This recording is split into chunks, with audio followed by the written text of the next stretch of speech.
Sinus क्या होता है? ये जो खाली गड्ढे आप देख रहे हैं, ये खाली जगह है हमारे अंदर, खोखली जगह है। यहाँ पे नाइट्रिक ऑक्साइड प्रोड्यूस होता है और स्टोर भी होता है, तो दैट इज साइनस। साइनस की दिक्कत होगी, होता ना साइनस की प्रॉब्लम, बोलते हैं डॉक्टर बोलते हैं कि इसको सर्जरी कर दो, लेकिन सर्जरी करने के बाद भी दिक्कत वहीं की वहीं रहेगी। साइनस नाइट्रिक ऑक्साइड ठीक से बना नहीं रहा, या साइनस में ज़्यादा टॉक्सिक गंदा हो गया है, वो क्लीन नहीं है, तो फिर साइनस की दिक्कत होगी, कई सारे तो रेस्पिरेटरी प्रॉब्लम होंगे।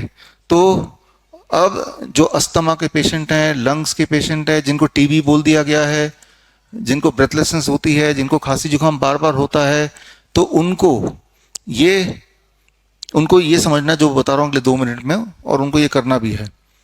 अब यहाँ पे ये समझना पड़ेगा, यहाँ पे नाइट्रिक ऑक्साइड प्रोड्यूस होती है, एक तो ब्लड वेसल में प्रोड्यूस होती है, एक यहाँ पे। Nitric oxide is a cleansing agent of the body. जैसे वॉशिंग पाउडर क्या है? Cleansing agent for the clothes. कपड़ों से गंदगी निकालने का जो केमिकल है उसे वॉशिंग पाउडर बोलते हैं। बॉडी के अंदर जो टॉक्सिक चीज़ें भर जाती हैं, ब्लॉकेज हो जाता है, उसको बाहर निकालने के लिए लगातार उस वॉशिंग पाउडर को नाइट्रिक ऑक्साइड बोलते हैं। नाइट्रिक ऑक्साइड या तो यहाँ बन रहा है या आपके ब्लड वेसल में बन रहा है, ठीक है ना। तो अब यहीं पे जो ब्लड वेसल्स, यहाँ जो नाइट्रिक ऑक्साइड बन रहा है, वो नाइट्रिक ऑक्साइड पूरे लंग्स में छलकता हुआ जाता है और लंग्स को क्लीन रखता है, रेस्पिरेटरी ट्रैक को क्लीन रखता है।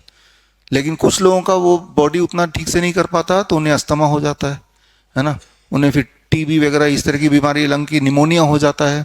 तो उनको क्या करना है? उनको ये करना है जो मैं अभी समझाने वाला हूँ, एग्जाम्पल दे के समझाता हूँ। मान लो ये गंदा हो गया, और ये गंदा हो गया तो इसको साफ करने के लिए मैं आपको वॉशिंग पाउडर दे देता हूँ।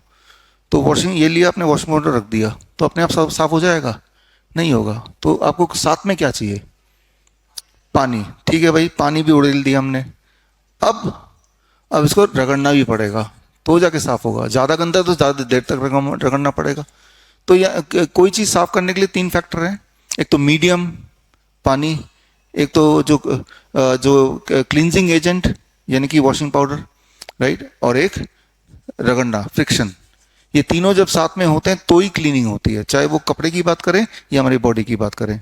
तो हमारी बॉडी में ये तीनों चीज़ें हैं, ठीक है ना। पहला तो नाइट्रिक ऑक्साइड वो क्लींजिंग एजेंट है, और दूसरा जो म्यूकस है ये पानी का मीडियम है, और तीसरा सिलिया क्या है कि छोटे छोटे बाल की तरह रेस्पिरेटरी ट्रैक्ट में है, जो ब्रश की तरह काम करते हैं। ब्रश की तरह कब? जब आप बोल रहे हैं, जैसे मैं बोल रहा हूँ, तो ये ब्रश की तरह सिलिया हिल रहा है, और ये मीडियम यानी कि लिक्विड है ही, और नाइट्रिक ऑक्साइड फ्लो हो रहा है, और मेरा रेस्पिरेटरी ट्रैक क्लीन हो रहा है, ठीक है ना। और वो क्लीन होता है, और क्लीन होने की जो रफ्तार है वो ये ग्राफ के थ्रू देख रहे हैं, क्लीनिंग हो रही है जब आप बोल रहे हैं, ऐसे क्लीनिंग होती चली जा रही है। लेकिन इतनी क्लीनिंग काफ़ी नहीं है कुछ लोगों के लिए, तो ये क्लीनिंग की एक्टिविटी बढ़ानी पड़ेगी। नॉर्मली आप देखते हैं कपड़ों को जब धोते हैं तो बस धो देते हैं, क्योंकि ज़्यादा गंदा होता नहीं है, एक दिन पहना धो दिया। कभी कभी कोई इंक लग गया तो फिर आप मुशक्कत करते हैं, यू गिव एक्स्ट्रा टाइम। ठीक उसी तरह से अगर आपको निमोनिया हो गया या अस्थमा हो गया, तो इतनी क्लीनिंग से काम नहीं चलेगा। क्लीनिंग एक्टिविटी को 10-15 गुना बढ़ाना पड़ेगा। 10-15 गुना क्लीनिंग एक्टिविटी तब बढ़ती है जब आप मुंह बंद करके आवाज निकालते हैं, जो मैंने बताया था कल, है ना। यानी कि मुंह बंद किया, हमिंग कर रहे हैं, मुंह बंद किया, कोई ना कोई आवाज निकाल रहे हैं, ओम। ये भ्रामरी प्राणायाम तो पहले से ही था, तो मतलब बोलने का मतलब कि ओम ही बोल रहा है, इट इज नॉट नेसेसरी, लेकिन हमिंग करना है, ठीक है ना। जब हमिंग करते हैं तो आपके साइनस की दिक्कत बड़ी तेजी से ठीक होती है। इसके ऊपर ये रिसर्च पेपर आप देख ही रहे हैं, राइट, इसके खूब सारे रिसर्च पेपर्स हैं। तो हमिंग आप ऐड कर लीजिए, जिनको रेस्पिरेटरी इशू है they should add about 25 minutes to 30 minutes of humming till you are cured fully. बड़ी से बड़ी बीमारी का आसान से आसान इलाज घर बैठे ही हो सकता है। अधिक जानकारी के लिए कांटेक्ट करें nearest doctor BRC clinic @home।